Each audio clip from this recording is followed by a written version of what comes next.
Going the distance with local sports. This is the X Sports Network. Bring your outdoor dreams to life at Loretto Nursery and Landscaping. This one-stop shop can help you get your project done from start to finish. Go see for yourself. They have a wide variety of plants, from tropicals to ferns and trees, plus hanging baskets. What they have to offer goes beyond what looks good. They also supply concrete, mulch, compost, and drainage culverts. Don't forget about their on-lot buildings and chicken coops. You think that's all? You can also stop by to fill up your propane tank. Loretto Nursery and Landscaping has you covered. Stop by 409 South Military Street. When it's time to build a home, remodel, or add on, Hamby Builders is this area's experienced construction company. From site selections to floors, doors, windows, trim, tile, bathrooms, and kitchen, the Hamby Builders team can make your home the home of your dreams. Hamby Builders is licensed and insured with over 20 years of experience in homes in Giles, Lawrence, Wayne, and Murray counties. Trust your home construction or light commercial project to the team with experience and integrity. Hamby Builders. Call 931-629-5264 or 931-629-9472 today. Pat's Cafe and Catering has been proudly serving customers in Lawrenceburg since 1987. For 4 generations, our family-run cafe has served up delicious breakfast and lunch favorites with friendly service and a welcoming atmosphere. We also offer full-service catering and can help to make your next party or event a success. For great food and friendly faces, visit us today at Pat's Cafe and Catering.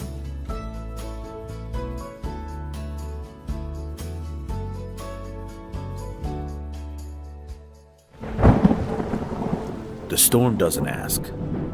It takes. It tests. It pushes everything to its limit. Some things are built different. Some things are built to last. Tested by the elements, proven by time, engineered for whatever comes next. Summertown Metals. Strength in every storm. Building dreams that last.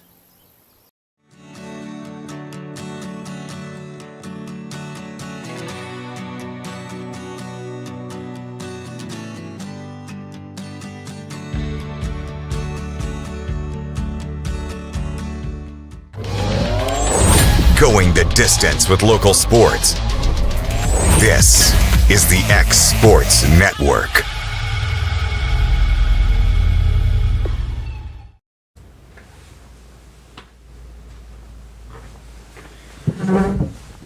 And happy Wednesday, everybody. Welcome into the Mark My Words College Sports Show here on the X Sports Network. I'm your host, Michael Marks, and it's that point in the season, guys. We got college basketball and college football going on at the same time, so these are going to be jam-packed shows until, well, I guess college football now doesn't end until almost the end of January, and then we're going to have basketball from, well, Monday all the way up until the early parts of April, and then we'll have college baseball starting late February, going all the way to the middle of June.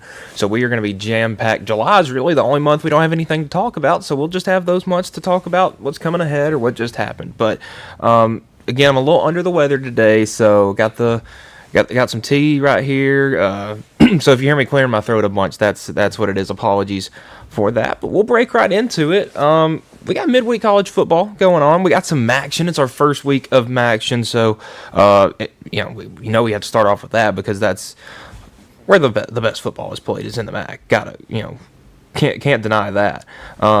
Nonetheless, on a much more serious note, Ohio 24, Miami of Ohio 20. Bobcats get the bowl eligibility with the win last night. And listen, Timothy Chalamet's favorite quarterback, Parker Navarro, 16 of 31, 201 yards, 1 touchdown, 1 pick. Also ran the ball for 32 yards. This was probably a game between the two best teams in the MAC. This will most likely be a MAC championship game, barring some strangeness. There's, obviously Buffalo, one conference loss as well as Western Michigan, so that conference is going to be a pretty good race down the stretch, but right now I think Ohio is probably your easy favorite right there. And then poor UMass, still winless on the year. Akron, though, picks up their 4th win on the year. That one at 44-10. Akron is an interesting team because if you look at their schedule at the beginning of the year, they started off 0-3. Started off 1-4. I mean, it was not a great start to the year. I mean, you could even go back to just a couple weeks ago. They were 2-6, but they've won 2 straight against one of the better teams in the MAC in Buffalo, against probably the worst team in the country in UMass. Sam Houston State may have something to say about that. But you look at the early going of their season, it was not going well. Losses to Wyoming, Nebraska, UAB, Toledo, Miami of Ohio, and Ball State. None of those really close games other than UAB. But again, once you get in the heat of conference play and you start having games every Tuesday, it feels like things just change. And this one had the strangest play. I mean, there was a moment where I believe it was Akron had the ball and then fumbled and then got it back and then fumbled again, and then like the next play UMass had it and then fumbled and then Akron took it back for a touchdown. I mean, it's stuff like that you can't even make it up. I mean, it's just how the MAC works. So yes, Hood rushed for 7. So this is the breakdown of the play. Hood rushed for minus 17 yard. Hood fumbles, forced by LaVenture, fumbled, recovered by Summers at UMass 25, and then ran in for a touchdown. Before that, you had I think it was literally the play before, you had the UMass fumble, or the Akron fumble. So just all in all, just great stuff. And the MAC's always the most fun conference because you're going to have games between a 2-5 and a 3-6 team, and and they're just going to be hitting each other hard, and it's probably going to be spitting some snow at some point during some of these games. Maybe not this week, but maybe coming up. Tonight, though, we got more action. We got Kent State at Ball State. That one at 6 p.m. on ESPNU. Ball State favored by 3 points, and over-under set at 47.5. I mean, you look at it, neither one of these teams' offenses are very good at all. Kent State averaging 18 points a game. Ball State averaging 16 points a game. Their defenses aren't good. Their offenses aren't good. But there's going to be some crazy stuff that happens in this game. I mean, there's probably going to be an onside kick, maybe a fumble recovery for a touchdown. Could have a big man touchdown. I feel like those happen a lot in these games. Maybe a better game tonight. Also at 6 p.m., this one on ESPN2. Northern Illinois at Toledo. Toledo is one of the early season favorites in the MAC. Have not lived up to their expectations going into this year. But, I mean, I still think that they're a good team. I mean, you have an 8-point loss to Kentucky. I mean, you lost to Kentucky by 1 point worse than Auburn, and, apparently they're an SEC team, but you have an 8-point loss to Kentucky, a 1-point loss to Western Michigan, a 5-point loss to Bowling Green, and then a big loss 2 weeks ago to at Washington State. But you got Northern Illinois, Miami of Ohio, Ball State, and Central Michigan down the stretch. You can easily, finish and have a great season. The problem is, though, looking at where you are right now, you got 2 conference losses, so it's going to be a little difficult to dig out of that hole, but if anybody can do it, it would surely be the boys from Toledo. I mean, listen, when they play Bowling Green, they literally point a missile that is on their campus, not an active missile, obviously, but a ballistic missile at Bowling Green's campus. I mean, you don't get stuff like that in the SEC and in the Big Ten and the Pac-12 or what used to be. So more later week action this time. Excuse me. So 6:30 ESPN2, Georgia Southern at Appalachian State. 2 teams that have had interesting seasons in the Sun Belt, but nonetheless a big game. I mean, you got 3-5 Georgia Southern, 4-4 App State. These are what midweek games are made of. It's a 6-point favorite for App State, but I mean, you never know what to expect out of a Georgia Southern team. I mean, they've kind of gone back and forth throughout the season. They'd win a couple, lose a couple, win a couple, lose a couple. So, last week, 2 weeks ago, coming off a loss at Arkansas State. It'd be nice to get back home, but they got to go back on the road at App State. This could be a tough little stretch for Georgia Southern, because if you look, their next game, you got Coastal Carolina, Old Dominion, Marshall, all good teams in the Sun Belt. Could be a rough fall down the stretch for Georgia Southern. Appalachian State, on the other hand, has also lost 2 in a row. 2 of those being to Coastal Carolina and Old Dominion. You have Georgia Southern, and then you got to go at JMU versus Marshall versus Arkansas State. Not an easy finish down the stretch there for them as well. We'll hop over to the American Conference, a really good one going down on Thursday. Another big chance for Jeff Traylor's team to get a big win. Obviously, I think we all remember the dismantling of Tulane last week, 48-26.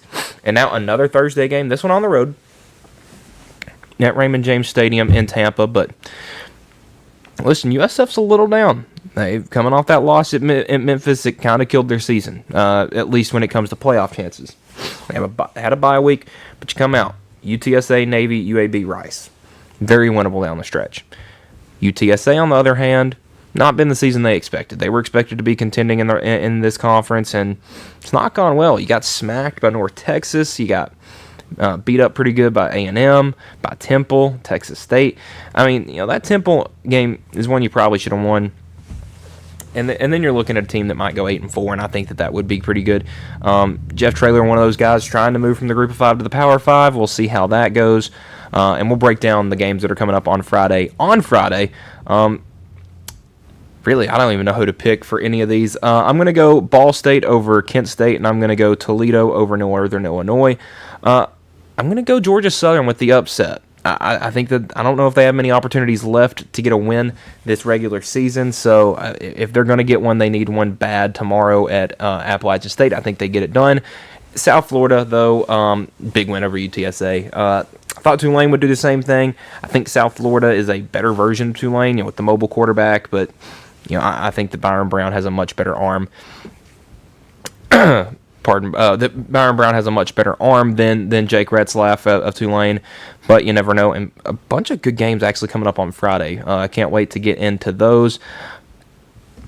But hey, we got college football playoff rankings finally. So we'll go over what my rankings would have been this week. I'm not going to do my rankings anymore because they don't matter because we have real ones. I pretty much did mine for a pure purpose of what I thought they would look like, and honestly, not too many differences in mine and the college football playoff. We'll start with mine. My number one team. Listen, they've impressed me week after week. I got to go Indiana, Big Ten champ. They've looked really dominant, and they're beating teams that they should beat by a lot. I have Ohio State drop down. They're 8-0 on the year, have looked really good. Obviously dominating win over Penn State last week. But most people were beating Penn State.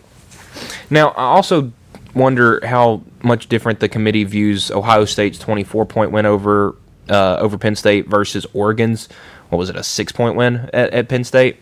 So, that could be an interesting one to think of down the stretch. I got A&M at 2 as the SEC champ. They've looked really good this year. It's hard to find a bad thing to say about A&M because they haven't lost. It's hard to talk bad about teams that haven't lost. Now, obviously, there were some current concerns earlier in the season talking about A&M because their first couple of games were a little shaky. They only beat UTSA by 18? I believe that was the score. Yeah, 42-24, and then 44-22 against Utah State. There were some concerns. Then you go to Notre Dame and get a win. Bye week, you beat Auburn, beat Mississippi State. Yeah, they aren't great. You didn't look great in those games. But then you get a good win over Florida. You have a tough game over Arkansas. But if you look at Arkansas, I get everybody. We'll talk about that in a minute when it comes to narratives. Is talking about how bad Arkansas is. This Arkansas team is 2-7. Yes, because they have a terrible defense. They have a 6-point loss to number 6 Ole Miss. They have a 1-point loss to a formerly ranked 25th Memphis Tigers, not in the playoff rankings. We'll talk about those. The 10th ranked Notre Dame Fighting Irish, the 25th ranked Tennessee Vols, the 3rd ranked, or in my poll, 2nd ranked Texas A&M, Auburn. That's their worst loss right here, is Auburn. Obviously, Notre Dame, they got killed by Notre Dame by 43 points. But other than that, 6 points to Ole Miss, 1 point to Memphis, 3 points to Tennessee, 3 points to A&M, and 3 points to Mississippi State. They are quite literally in 6 of their 7 losses, 5 of their 7 losses, one possession, one maybe a fumble you don't fumble, or a pick you don't throw, away from, in each of these games, away from being a 2-loss team right now. And we're talking about, Sam Pittman for Coach of the Year, Bobby Petrino for the Broyles Award. You got all these big coaches and big awards, and Sam Pittman's fired. Bobby Petrino's the interim and hasn't looked very good in that spot. And now Taylor Green, is being lumped as, he's going to go down as a forgotten quarterback, folks, and that's because his team's no good. This dude putting up video game numbers. The problem is he plays for Arkansas, and he's good. He's a game controller, but he can't completely take over the game. I mean, just looking at this dude's stats, they're insane. Just on the year. We'll pull up just 2025. So just this year, 2,372 passing yards. That's an average of just over, what did they play? 9 games. So, yeah. I mean, his passing numbers have been down over the past couple of weeks. He hasn't thrown for 300 yards in a game since the Memphis game back in September. He's had some multi-interception games, namely Memphis and Auburn. That Auburn game really hurt them this year. But he's also got 649 yards on the ground and 6 touchdowns. So that's 25 touchdowns and almost 3,000 total yards through 9 games. I mean, he's not going to break any records, but he's going to go down as a forgotten, extremely talented quarterback. Back to my rankings, I have Ohio State at 3. I have them as the Big Ten runner-up, and I have Bama at 4 as the SEC runner-up. And the reason I changed these rankings is over the weekend I was kind of thinking about these two matchups because I've had these 4 teams in the top 4 for the past 5 weeks maybe. And I'm thinking right now, if Indiana and Ohio State played in the Big Ten championship game at Ford Field in Michigan, who would win? Actually, I believe they moved it to Lucas Oil in Indianapolis, if I'm not mistaken. Either or. It's one of those indoor NFL stadiums up north where a blue team plays. I think Indiana would beat Ohio State. I think they have a better quarterback. I think that they have a much better offense, just as a whole. I think Ohio State's offense has looked a bit stagnant against some poor teams. I mean, they looked good last week versus Penn State, and I know that, but I don't know. I want to see them against a good team. And I get we can say Penn State was a good team or Washington was a good team, but they haven't played a good team, and they won't this year. I don't think Michigan's a good team. Michigan could beat them, and it would not change my opinion about the Wolverines. I don't think they're a great team. I think they're a decent team, but they're not good. Alabama at 4. I just think Texas A&M would beat Alabama right now. I don't know what's giving me that inclination, but it just seems like Texas A&M is that team that they get so much better as the game goes along. Halftime adjustments, in-game adjustments, mid-quarter adjustments, stuff like that. They're amazing at it. Because one thing that they may not be good at in the first half, they might find a way to restructure it for the second half. I mean, they're an incredibly talented team, and I just think right now they have a much more potent offense than Alabama. But similarly to the Tide, they've proved that they can win 2 types of games. They've done the smackdown, drag-out fights, but they've also done the going up and down the field with teams. I don't know if Alabama can go up and down the field on teams in a quick enough pace to keep up with A&M, because I do believe A&M has a top 3 or 4 offense in the country just by talent-wise. I mean, you got Marcel Reed, a dual-threat quarterback that is incredibly talented with his legs, Le'Veon Moss, Reuben Owens, really, really good running back duo, Casey Concepcion and Mario Craver, 2 of the better receivers in the country. I just think they're a better team overall. Number 5, Georgia. They're in a weird spot because they're not going to make the SEC championship game unless something weird happens, which I don't foresee in the last 3 weeks of the regular season. I guess we got 4 weeks left. We got this Saturday, the 15th, the 20th. Yeah, we got 4 more weeks of college football. I don't see enough changing in those 4 weeks to move Georgia to 3-4, maybe even 2 or something like that, because they're not in a spot right now where they can compete for an SEC championship game. They can ruin some other teams' chances maybe, but they had Alabama on the schedule, lost to them. They don't have A&M on the schedule, so got them there. BYU at 6. I had a tough spot ranking them, but every week they keep winning. They're like Indiana from last year. They just keep winning, and you don't know why, because, yeah, they have almost tripped up like 15. It feels like every game they have almost tripped up, but they haven't, and they keep winning, and they're perfect right now.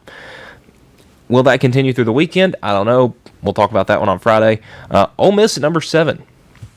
Listen, I'm going to rank them below Georgia because they lost to Georgia, but I'm going to rank them, I think they're the 4th best SEC team. I really do.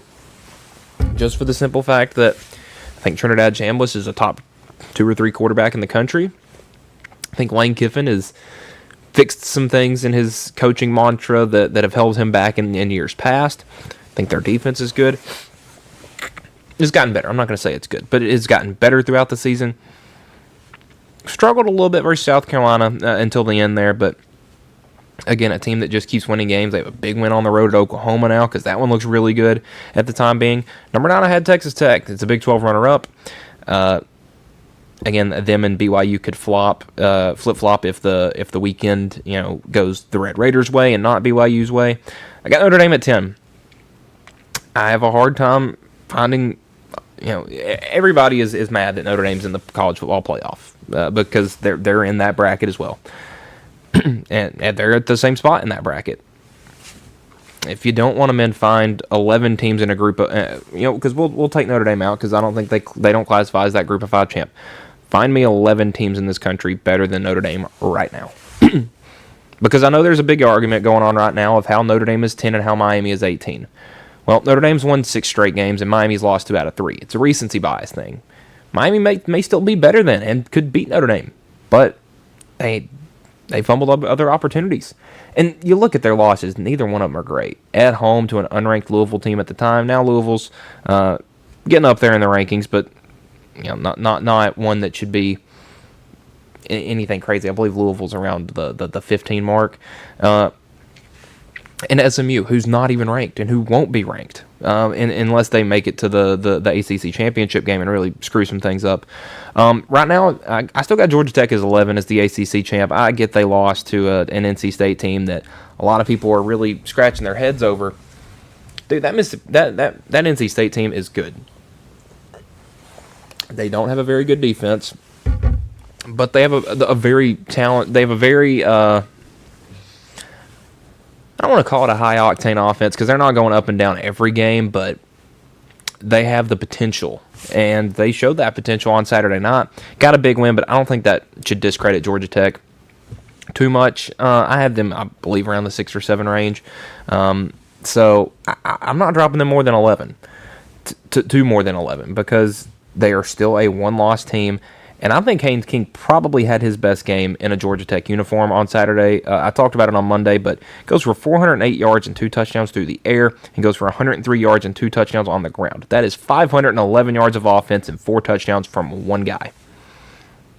Now, could he walk on Monday or Tuesday?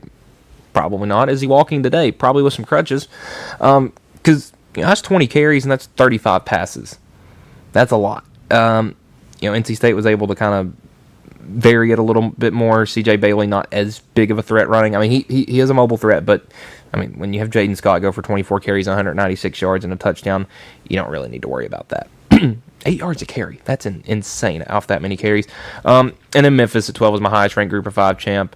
Now, my first 4 out, it's changed a lot. I don't know how much it has changed, but out of the 8 teams that I have in the first 4 and the next 4 out, I don't know how many of them were here last week.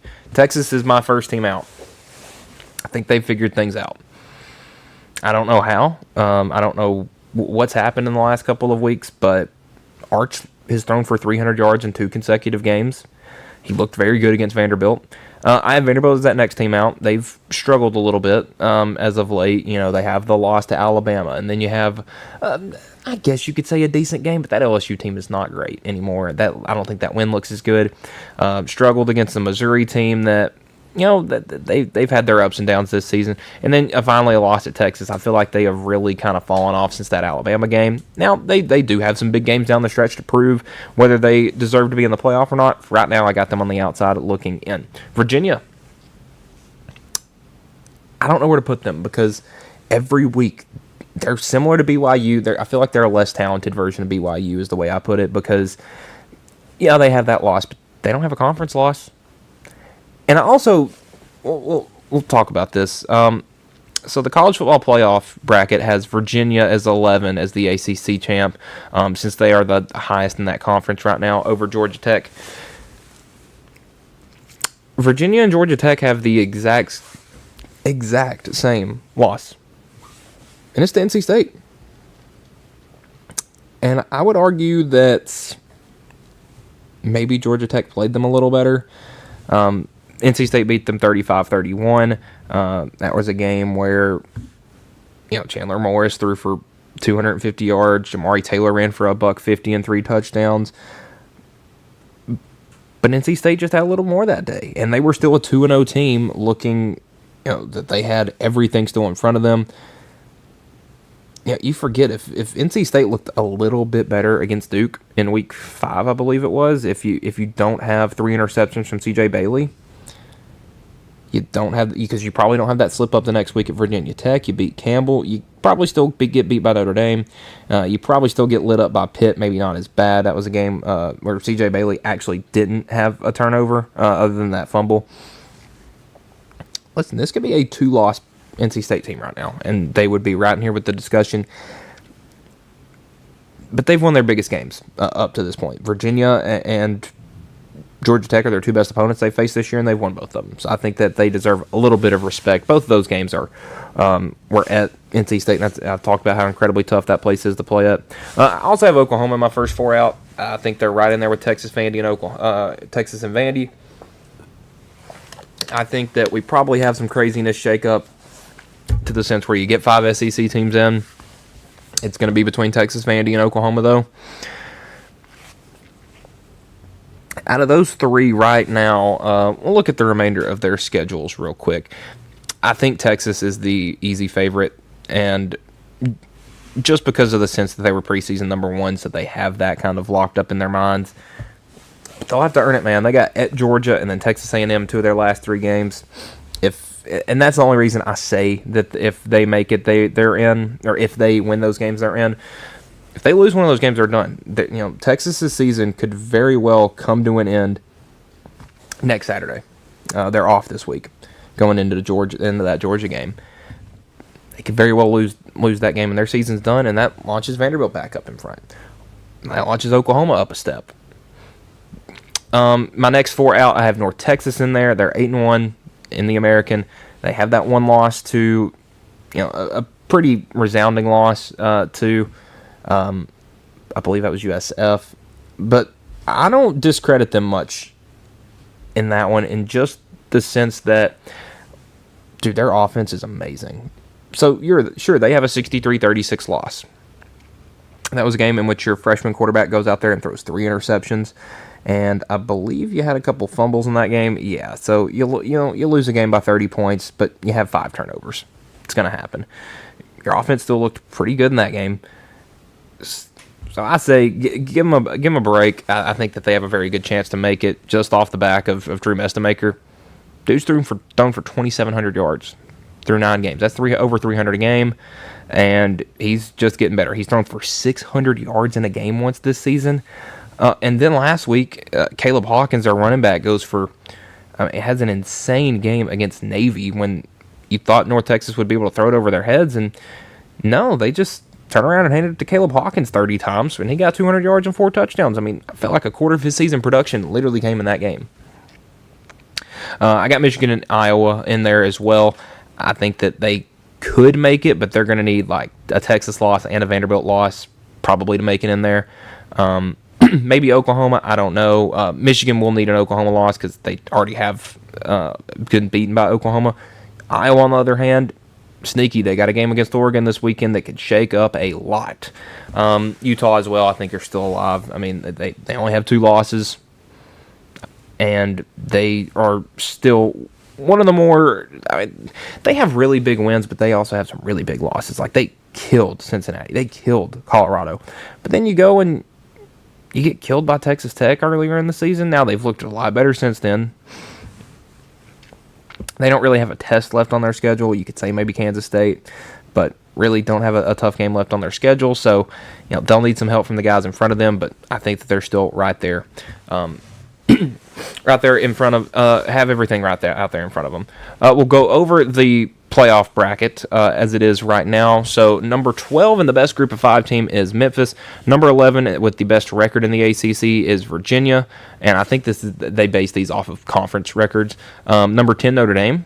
Number 9, Oregon. Number 8, Texas Tech. Number 7, BYU with the best Big 12 record. Number 6, Ole Miss. Number 5, Georgia. Number 4, Alabama. Number 3, A&M with the best SEC record. Number 2, Indiana with the best Big 10 record. And number 1, Ohio State. We will go over that full top 25 real quick. If I can get it to pop up. Because it's shaking a lot of things up, but I think it might be the best rankings we have all season. We'll start at number 1 with Ohio State, number 2 Indiana, number 3 Texas A&M. Most of this I've already read. The top 10 are those top 10 playoff seeds. Number 11 Texas, number 12 Oklahoma, and that's perfectly fine. Texas beat Oklahoma. Texas should be ranked higher if they have the same record. Utah at number 13, Virginia at 14, Louisville at 15. Virginia and Louisville have the exact same record. Virginia beat Louisville. They should be ranked higher than them. I like that. Vandy at 16, Georgia Tech at 17, Miami at 18, USC 19, Iowa at 20, Michigan at 21, Missouri at 22, Washington at 23, Pitt at 24, and Tennessee at 25. Again, I like some things on that one. Michigan beat Washington. They should be ranked higher. USC beat Michigan. Michigan should be ranked lower than USC. I really like how they've done these rankings. Alabama beat Georgia. Georgia beat Ole Miss. That should be the ranking, 4 through 6. BYU and Texas Tech have a game this weekend. Those rankings could easily flip because right now Texas Tech is one game behind BYU. Oregon has started to face a little disrespect, and almost deservedly so, in the fact that, boy, it feels like they've taken a drop since that Penn State game. You look, you have that loss to Penn State, or that win at Penn State in overtime. Then you lose to Indiana. You go on the road and beat Rutgers, but it's Rutgers. You have a shaky win against Wisconsin, and now this weekend, you got a game at Iowa, where somehow you're getting 6.5 in the spread. Watch out for that one on Saturday. I think it could really, really shake some things up. And that's what we love about college football, because everything is all over the place. You never know what's going on until it actually happens. And that's what's great about college football. All right, on to our next segment of the show, Hiesman odds. Would you be shocked if I told you that the top 6 players in the Hiesman odds are the quarterbacks of the top 10 teams of the top 6 teams in the country? Not in the specific order, but pretty close. You have Ohio State's quarterback at 1, Indiana's quarterback at 2, Alabama's quarterback at 3, A&M's at 4, Georgia's at 5, Ole Miss is at 6. Now, this is one of those years where, some of your preseason favorites aren't going to be the guy. There's not a Lenore Sellers. There's not an Arch Manning or a DJ Lagway or a Garrett Nussmeier. I feel like I'm just picking on the big the SEC quarterbacks, but some of those big names aren't the guys that are up there for the Heisman odds. You got guys like Drew Mestamaker, Joey Aguilar, Sawyer Robertson. They have 2,700 passing yards each.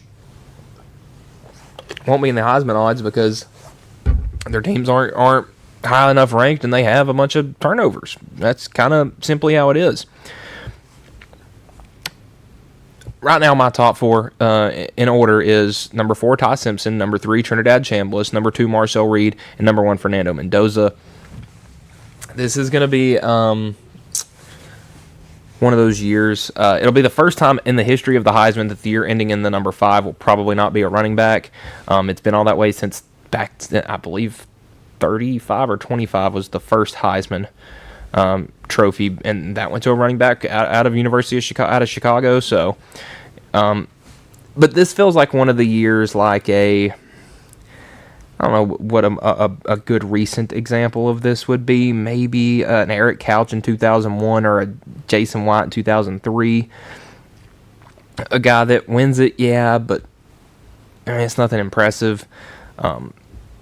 So I don't know. It just feels like this year's Heisman Trophy doesn't have as much buzz around it. There's not an Ashton Genty like we had last year or a Travis Hunter like we had last year. It's just quarterbacks. But I just wish we would start picking the player that is the most valuable to his or her, or to his team, and not just the best player on the best team, because it's not how it is all the time. We can even go back to last year. While I think that Travis Hunter shouldn't have won it, I'm not too mad at him winning it, because you had a bunch of talented guys behind him like Ashton Genty. You had Jaden Daniels win it in 23. Exciting player, deservedly so. Caleb Williams, Bryce Young, Devontae Smith. Bryce Young's was a little but he deserved it. He won it. Devontae, Joe Burrow, Kyler Murray, Baker Mayfield, Lamar Jackson, Derrick Henry, Marcus Mariota.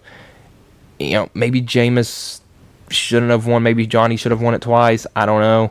RG3 was really good. But, you go back to some of these years and you're like, man, how did Eric Crouch win the Heisman? I mean, He only got 27% of the first place votes, so I don't know. It's just going to be strange going down the stretch because, Diego Pavia had his best game in a Vanderbilt uniform last weekend, and he dropped because they lost. But it wasn't his fault that they lost. If you go back and watch that game, they just got down 24-0, it feels like. I think it was 17-3 at one point, or 17-0. I don't think you need to take too much credit off of wins and losses necessarily. I think you just look at who's been the most important to their team. Like for Duke, Darian Mensah. Yeah, I get Duke isn't the greatest team this year. They're 5-3. But he has been incredible. 21 touchdowns, 2 interceptions. Yeah, his rushing yards aren't there because he's getting sacked a ton, but he's really good. Emmett Johnson, a running back from Nebraska, one of 2 guys over 1,000 yards, and for a team that has a Patrick Mahomes wannabe at quarterback, their running back's done a ton of work. Even Ahmad Hardy at Missouri or Jeremiah Love at Notre Dame. These are really, really good running backs. And I feel like they're not getting the love they deserve because they're not the guy throwing the ball every play. And that's usually the only people that most Heisman voters will watch. On to college basketball because we had a season start on Monday and we've had a bunch of games since then. So we'll start going through them. We'll start on the men's side first, the games from Monday. We'll just go look at the top 25. If I can pull that up. We will start with Purdue. Purdue got a win 82-51 over Evansville. Fletcher Lawyer was awesome in this game. He had 30 points. It's almost my favorite stat line. He had 30 points, no rebounds, 1 assist, no steals, no blocks. So he went out there and shot the ball. But he had 7 threes. Not going to complain. That's my kind of guy to watch. I love a dude coming off screens, hitting threes. Braden Smith was awesome. And not the sense that most people would assume. He had 6 points and was 3 for 9. Not that impressive. 11 assists. 1 turnover. That, on the other hand, is really impressive. We didn't see Trey Kaufman-Renn in this game, but Oscar Clough filled in pretty well. The big guy who transferred in, I believe he transferred in, yes, from San Diego State, or South Dakota, not San Diego, South Dakota State. Gave him 9 points, 10 boards, was pretty big on the interior. And then you got Daniel Jacobson off the bench with 11 points, 8 boards. So, pretty good start to the year for Purdue. Bit of a shocker, 75-57, number 2 Houston over Lehigh. Nothing really impressive in this game. Emmanuel Sharp had 24 points and 7 rebounds. He's going to be really, really, really good this year. Milos Uzan was a little quiet. Didn't shoot the ball very well, 5 of 17, but he had 12 points, 5 boards, 5 assists. Joseph Tugler was really good on the interior, 4 blocks. Had some turnover problems, but... And then Chris Signac, also the talented freshman, had a pretty good game at 12 points, 10 boards. If they can get him ready for big-time basketball, because I do have a little bit of a size concern, 6'11", 240. You could put 20 more pounds on. Probably don't need to. But if they can get him, big-time basketball tough, Houston will be really, really scary to face this year, even if they weren't already enough to go with. Number 13, Arizona, getting a shocking win over number 3, Florida, 93-87. I won't say shocking because Arizona led for most, if not all, the game. At least it felt like that. But, man, talk about Thomas. Because I'll get to Koa Pete in a second. Talk about Thomas Houck. This dude was the 7th or 8th man off that, or on that team last year. Goes out in the debut in this big game against Arizona, and he drops 27, and only off 1 3. Now, he shot a lot of free throws, but I think that just shows a physical guy that likes getting the basket, getting to the basket. I wasn't able to watch all of this game, but didn't feel like it was one where he just was abusing getting fouled and stuff like that. Alex Condon was really quiet in this game, and I'm not sure why Micah Hanglockton didn't get more run. He had 11 points, 12 boards, didn't miss a shot, and you got Alex Condon out there turning the ball over 6 times, fouling out. It was not a very good start to the season for the reigning national champions. Ruben Chinyelu was very quiet. He fouled out in 17 minutes. You could do that last year when you had, well, you didn't have to foul last year when you have Walter Clayton and Will Richard and Elijah Martin. Boogie Flandon, his Florida debut was not great. Xavier Lee wasn't much better. He's shooting all of the Florida starters minus Thomas Houck shot sub 45%. Not very good. Hanglockton was really good off the bench. Klavzar was really good off the bench. But they're going to need a little bit more from their starters if they want to go deep in this year. And listen, Arizona's got two guys that can go give you 60 a night if they need to. Koa Pete, 30 points. 30. He's a freshman. Had 30 points, 7 rebounds, 5 assists, only 2 turnovers, a couple steals, a couple blocks. And he didn't do it only from the free throw line. He shot 11 of 18 from the field. Jaden Bradley as well had a really good game, the senior. Has spent most of his career with Arizona after transferring from Alabama his first year. He was really good, 27 points. Wasn't as much in the rebound category, but had 5 assists, led the team in assists when you were second in scoring. It's pretty impressive. The big man inside, Yvonne, was really big for Arizona, gave him 12 and 10. I think this might be Tommy Lloyd's best team at Arizona, talent-wise. He's had some good ones. He had Benedict Matherin a couple years ago. He had that team with Umar Ballo and all those guys a couple years ago. And even the team last year made the Sweet 16. I think this is his best team. All right, from number 3, Florida, we will hop down to number 4, UConn. The reigning 2-time national champions before the Gators. They got to win over New Haven, 79-55. Alex Caravan did Alex Caravan things, 19 points, 3 or 4 from the 3-point line, 10 boards. Surprisingly, a pretty meh game from Silas Demery. I did not expect him to take a ton of shots. He didn't. But I'm surprised he didn't. I figured this, especially with the way Solo Ball shot. I mean, he ended up with 18, but 7 of those were from the line. I figured we would have seen him be a little more active as the team's point guard, so to speak, and not a very big inside presence on this team. You got a 7-1 freshman, Eric Reeby, who played 18 minutes and didn't show a whole lot.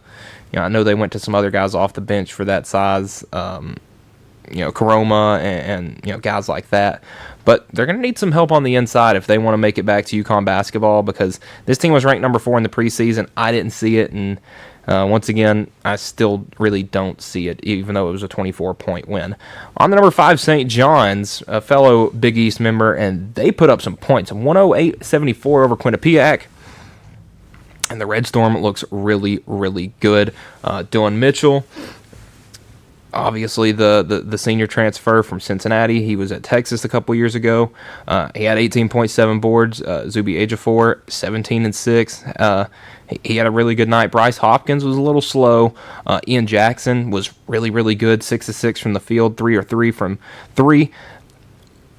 But one problem, and you probably saw the video from head coach Rick Pitino, but he's expected to be the team's, I don't want to say necessarily a point guard, but I think you do kind of look at him as your point guard, and he had no assists and 2 turnovers. That's got to change. If he wants to be your team's point guard, he's got to be able to pass the ball. Nothing too incredible off the bench for St. John's, but they got a big game coming up against Alabama in a couple of days, so that one actually this Saturday at 11 a.m. Should be a good one to watch. We'll turn it over to the number 6 team in the country, the Duke Blue Devils, who got a big win last night over the Texas Longhorns. Looking at the box score on this one, I came in here and preached Cameron Boozer as the National Player of the Year, and he doesn't score in the first half of this ball game. And head coach John Shire called him out on it and called him soft. So he goes out and gets 15 points and 10 boards in the second half alone. Finished with 15 and 13. But I think the story of this one's Isaiah Evans. He was a very highly ranked recruit coming out of high school 2 years ago. Last year had some moments, like had that big game against Auburn at Duke. But really, other than that, let me peep his stats real quick. I don't want to say something that just isn't true. But only 6 points a game last year. Has 23 last night. 4 of 8 from the three-point line. Was able to get to the line as well. He looks extremely aggressive. Patrick Gongba, 10 points, 4 boards. Probably want a little bit more from him on the interior. It's a lot of new for this Duke team, and I think once Boozer and Evans are kind of on the same page at 1A and 1B, this Duke team could be really, really dangerous. For Michigan, the number 6 team in the country, they put up 121 points on Oakland. The Golden Grizzlies did not fare well in this one. Had some big scorers like Isaac Garrett, who had 20 points. But I think the story of this one, everyone did a lot of scoring for Michigan, as it so would happen when you score 121 points. Morez Johnson led the way, the transfer from Illinois, the big man, 24 points in this one. Andy Mara, another big man, 7'3" guy from Spain. Where do these guys come from? 12 points, 12 boards, 5 blocks. He's going to be a problem in the Big Ten. Elliot Cadeau, 5 points, 5 rebounds, 12 assists to 1 turnover. That's what you want from your point guard, especially on a night where he's not shooting the ball very well. Yaxel Lindelberg, the transfer from UAB, had a pretty good outing off the bench, 12 points, 4 boards. I think he can be a big piece for them going down the stretch, because I think this Michigan team could be really, really dangerous. And from one highly ranked recruit to another, we'll go to the BYU Cougars, 71-66 in that second game in that Las Vegas Hall of Fame Classic. AJ DeVance is really good.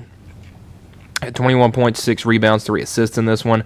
Shot 50% from the field, 100%, 1 for 1 for 3. He looked really good, though.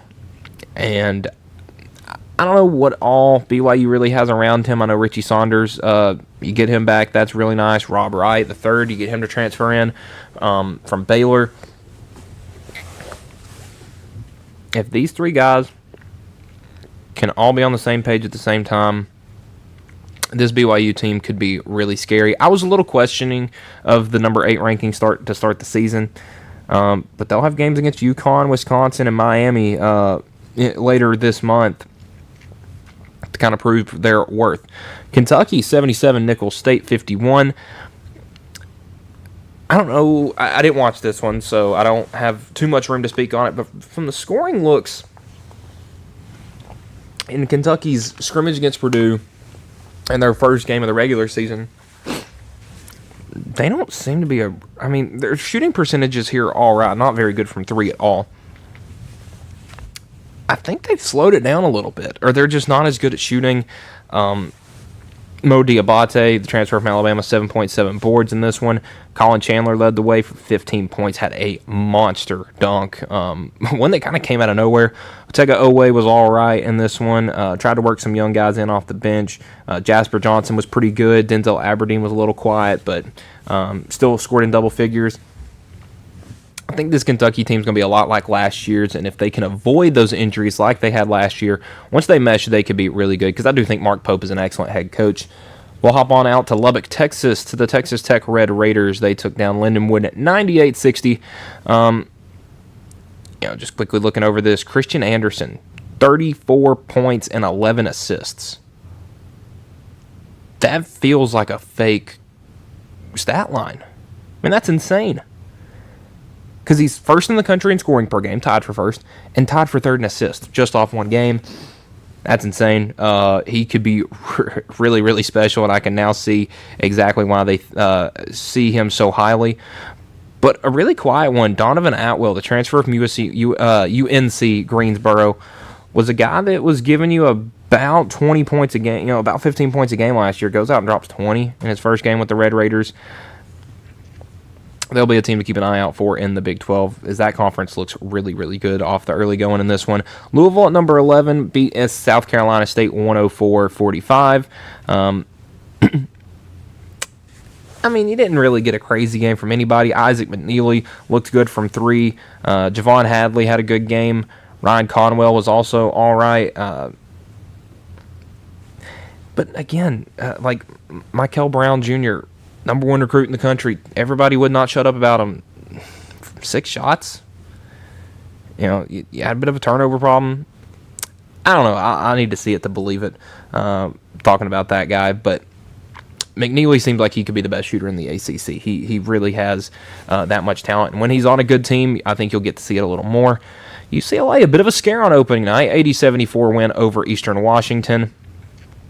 I think it was their defense that caused them some problems. Eastern Washington, outscored them in the second half. Donovan Dent had a great game in his debut, 21 points, 9 assists. But again, I see it as a problem if you're the team's leading scorer and leading assist guy, because it means you're doing most of the work. Xavier Booker and Tyler Bilodeau had decent games. Sky Clark was all right. UCLA going to need to lock up on that defense, or Mick Cronin's going to be talking even worse about his team than he was earlier in the season last year. The Razorbacks of Arkansas get a big win over Southern, 109-77, in Coach Cal's first game of year 2, and he is loving some of his young guys. Darius Acuff, another top 5 recruit, 22 points, 4 assists, was not a big turnover problem. Trevon Brazile, he's spent most, if not all, other than his freshman year, spent his entire career at Arkansas. Was giving you about 6 points, 6 rebounds last year. Goes out and gives you 25 and 11. If he can be doing that on a pretty consistent basis, this Arkansas team has, one of the most talented starting 5s in the country. Nick Pringle, Trevon Brazile, Darius Acuff, Billy Richmond, and DJ Wagner. That's a really good team. Maybe don't have the size necessarily because, Pringle is and Brazile are tall, but they're not big, so to speak. But, man, that team looks really, really good. Watch out for Arkansas in the SEC. Alabama put up some points in a less scary game this season versus North Dakota. Thank you for my ESPN app deciding to just break right there. I was just trying to read some stats for you, but it seems that ESPN did not want to help me out with that one. So give me a moment while I pull that back up. All right, number 15, Alabama. We'll see if it breaks this time. All right, we should be good. LeBaron Philon, 22 and 8, 8 assists. Had some turnovers, but looked really good. Alabama's still got a ton of pieces they're trying to figure out, because this is a lot. 3 new start, 4. Well, I guess Philon was starting by the end of the season, but so 4 new starters and 3 new guys on your team. It's a bunch of young, a bunch of new, so you can understand the concerns when it comes to Alabama, but I think they'll be just fine. And they'll have a chance to prove it on Saturday against St. John's. We'll talk about that one a little later in the week. Iowa State, 88-50 over Farley Dickinson. Listen, you got 29 from Milan Momcilovic. If you can keep him healthy this year, because he had the injury problem down the stretch, if you can keep him injury-free this year, this team is going to be incredibly good. But again, what else can you get from him? Tamin Lipsey had 18 points. Joshua Jefferson with 14 and 10. I think Iowa State's going to be just fine, and could be one of those teams you see playing, a Monday night game against Kansas, and it's 8 versus 6. Kansas, another team ranked pretty low. Illinois, another team that put up a crap load of points, 113 over 55 over Jackson State. Every starter scored in double figures. And you didn't have who I think is probably going to be your best player this year, in Andrei Stojakovic. Didn't have him, but you got 19 and 14 from David Merkovich, freshman from Montenegro. And you got guys like Jake Davis back. He gave you 13 points. Tommy Ivasic, he gave you 21 points. I mean, having a 7'2" Croatian guy that can shoot threes like that is really, really impressive. Colin Boswell, again, the Champaign guy, back for another year. He's going to be a big piece. Ben Hummerkaus giving you 21 off the bench. I think he could be really good for you this year. And then, you go in the portal and you bring in Zvonimir Ivisic from the twin brother of Tommy Ivasic. You bring him in from Arkansas. Yeah, you don't have to get a great game from him last night, but if you have some sets where you have those two guys up top, that's tough, because they're 7'2" and can both shoot extremely well, and they're actually really talented for their size. Number 18, Tennessee, picking up a win, 76-61 over Mercer. Slow start, not great shooting percentage really from either team. Tennessee 50% from the field, 40% from 3. Just feels like they weren't getting their shots off, and obviously they were not great from the free throw line. But look, Nate Ament is going to be really good, 18 and 9 in this one. Jalen Carey, though, leading the way in the boards category. He had 8 points, 10 rebounds, 5 offensive and 5 defensive. That's actually really impressive there. Bishop Boswell, there's a bunch of new guys on this team. You look at the starting lineup. Felix Okpara is the only guy back from the year before. Ament's a freshman. Carey transfer from Vandy. Gillespie transfer from Maryland, and Boswell was off your bench last year. Then you got Dwayne Brown, who has not missed a shot yet on Rocky Top. Has got like 16 and 11 in his 2 games so far. He looks really good. J.P. Estrella, a guy that was injured most of last year. He goes out and gives you 12 on the second most shots on the team, which feels kind of crazy to say. Kate Phillips had a good game. Ethan Borg got his first points as a Vol. Troy Henderson hitting a couple threes. He could be really good. Wanted to see a little bit more from Amari Abram. I feel like he didn't really get much of a... he had the time, but he didn't really get much of a chance to shine. Only 3 rebounds in this one and an assist in 13 minutes. Tennessee is in a similar spot that I would compare to, I guess, Alabama, and they have so much new but so much young talent that they can make it work. I don't know if we'll see Tennessee as an Elite 8 kind of team this year because they don't have that necessarily go-to scorer yet. But once Nate Ament figures it out, he could be really good. Kansas 94, Bowling Green at 51.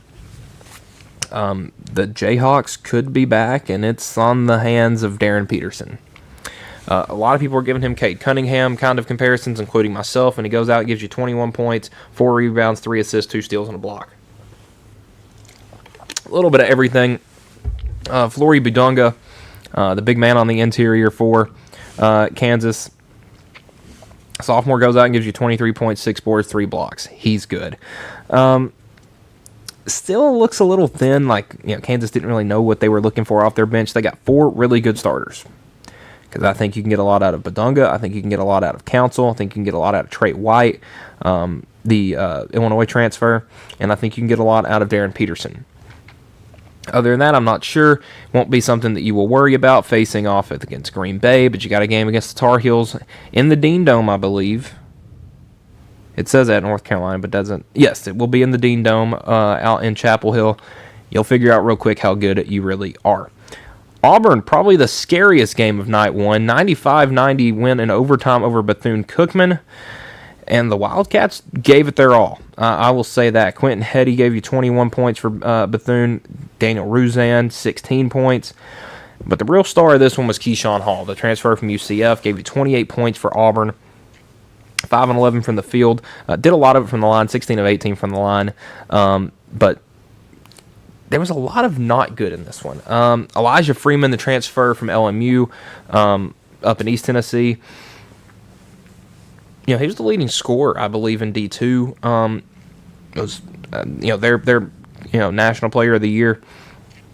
It was a little quiet in his first game. I think him and Keyshawn Hall are probably, and Tahad Pettiford, you can throw him in there as people that are going to have problems sharing the rock around. That team last year didn't have that problem. They had their 5 starters. They played really well together, and you had Pettiford and some guys you could bring off the bench that would also help. Pettiford had a slow game, 4 of 13 from the field. I think they got some things to figure out.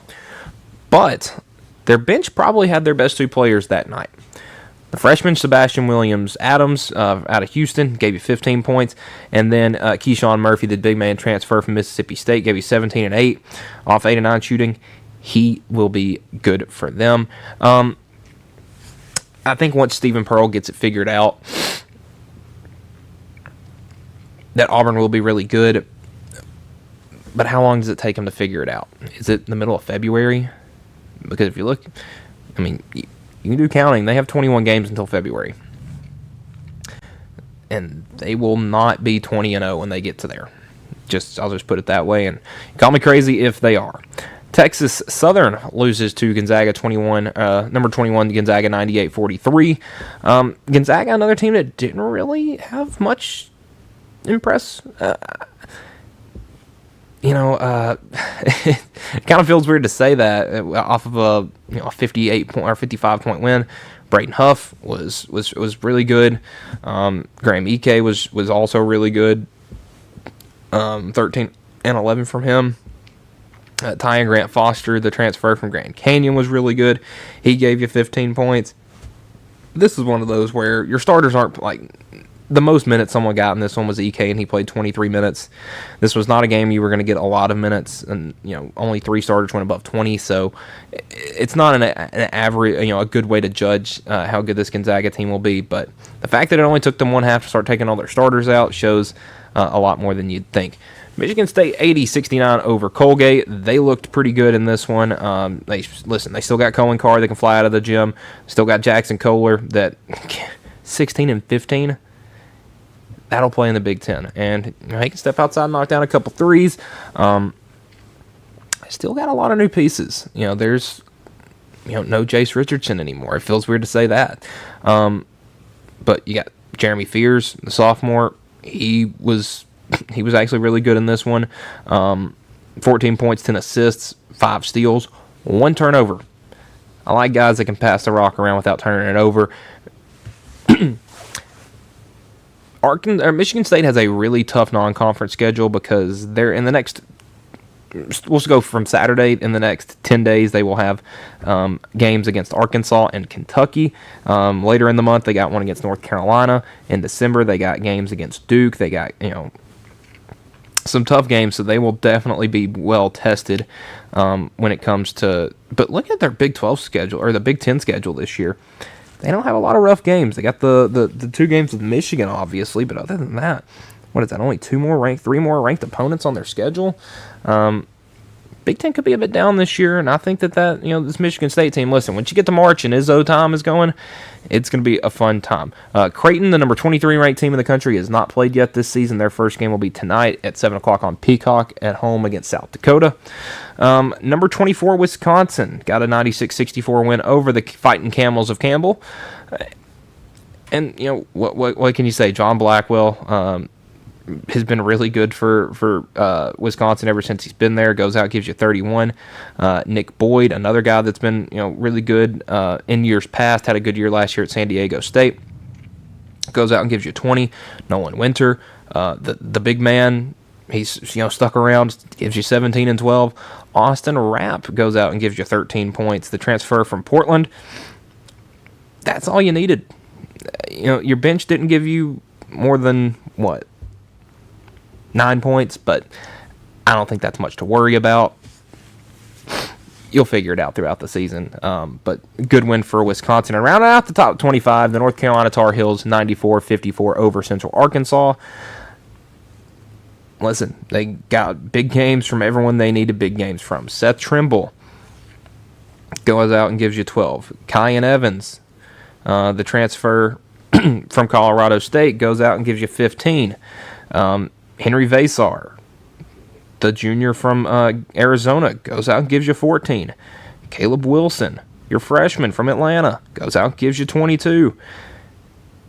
I think this is probably Hubert Davis's last year if he doesn't figure it out. But he's got a squad, man, I'll tell you. This North Carolina team could be something special.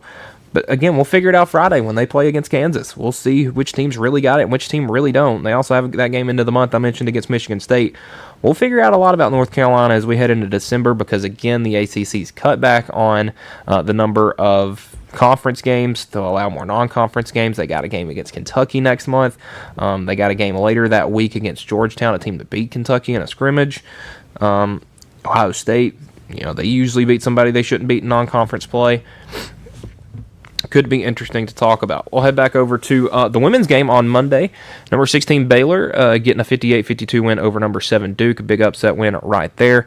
Vandy over Cal 74-65. You got a big game from Michaela Blakes again. I think she'll probably be your early candidate for an all-SEC team, if not player of the year. She goes out and gives you 27 and didn't shoot good. And I think if she does shoot good, Vandy probably wins by more.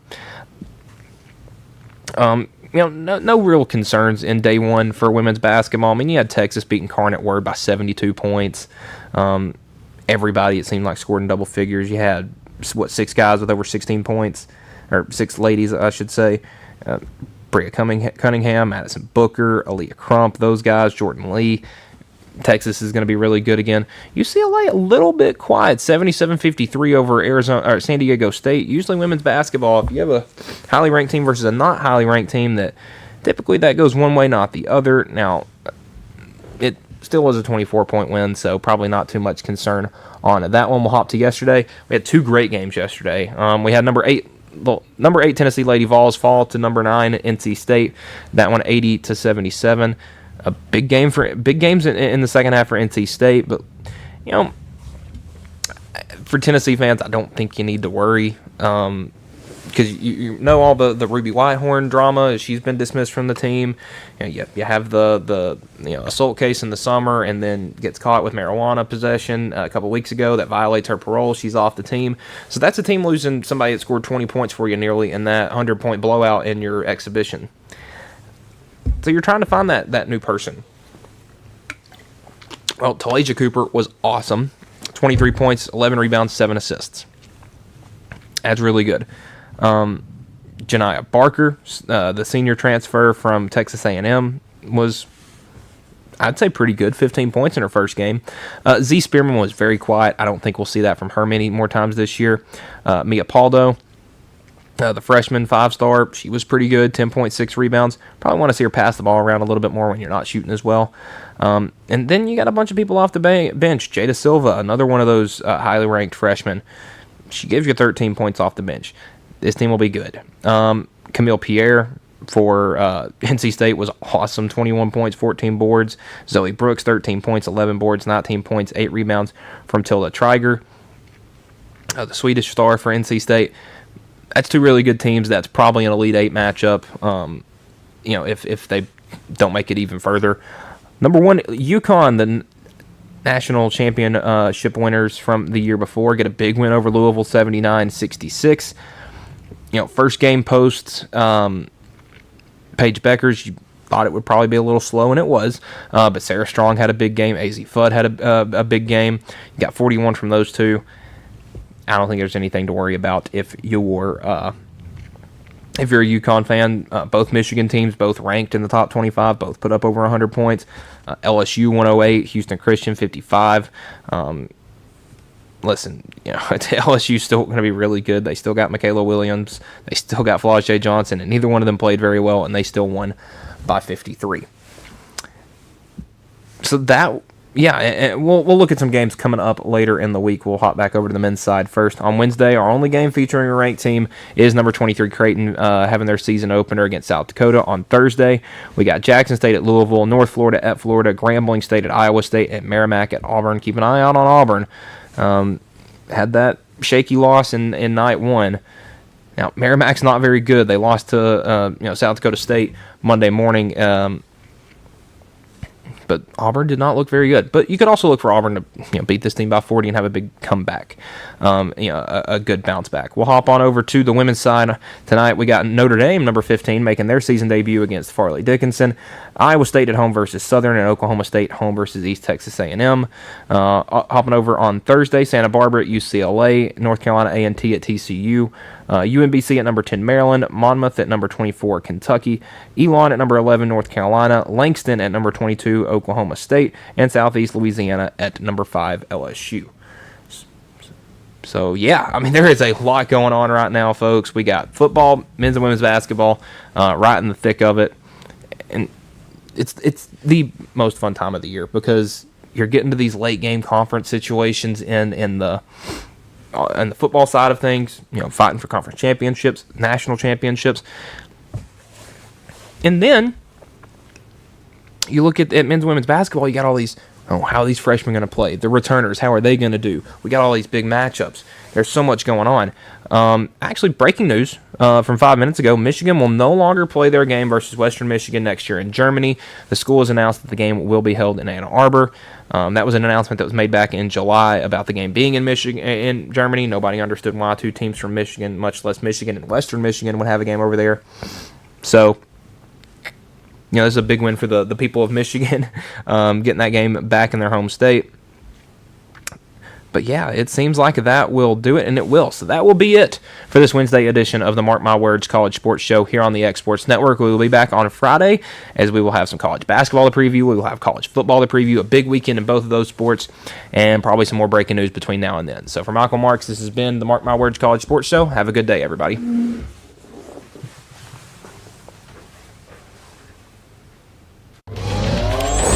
going the distance with local sports. This is the X Sports Network.